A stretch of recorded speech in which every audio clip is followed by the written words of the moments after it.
Hello guys and welcome back to my channel.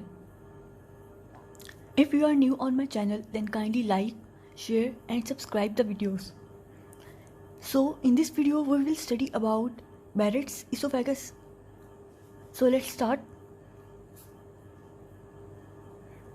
In Barrett's esophagus there is the replacement of non-keratinized stratified squamous epithelium with intestinal epithelium. यानी कि जो non कैटिनाइज्ड stratified squamous epithelium होती है वो किससे replace हो जाती है? इंटेस्टिनल एपिथेलियम से. और जो इंटेस्टिनल एपिथेलियम थी वो थी columnar epithelium, non chelated columnar epithelium with goblet sales. तो बेसिकली बैरेट्स इसोफेगस में क्या हो रहा है कि जो इसोफेगस है ना उसकी जो एपिथेलियम है वो चेंज हो रही है, वो रिप्लेस हो रही है from stratified squamous epithelium to the columnar epithelium, non stratified squamous epithelium to the columnar epithelium with goblet cells. और ये कहाँ होता है? ये मोस्टली होता है इन द डिस्टल इसोफेगस में, यानी कि जो इसोफेगस का जो डिस्टल एरिया होता है ना वहाँ पे जो क्लोज टू द स्टमक होता है वहाँ पर जो है ना बैरेट्स इसोफेगस मोस्टली हो जाती है because of the replacement of the epithelium. ये जो बैरेट्स इसोफेगस है ना ये मोस्टली क्यों होती है, इसकी रीज़न जो है ना वो यही है due to chronic gastro oesophageal reflux disease. Chronic gastrooesophageal reflux disease, chronic GERD disease जो है ना उसकी वजह से मोस्टली क्या होता है कि जो इसोफेगस के एपिथेलियम है वो चेंज हो जाती है क्रोनिक गर्ड की वजह से.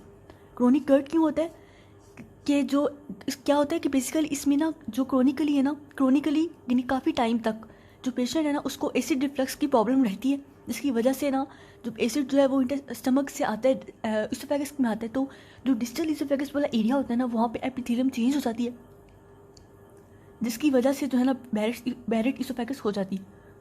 अब ये जो बैरेट इसोफेगस है ना ये एक डेंजरस कंडीशन है इस तरह से कि ये जो है ना रिस्क बढ़ा देती है किसका? It increases the risk of oesophageal adenocarcinoma.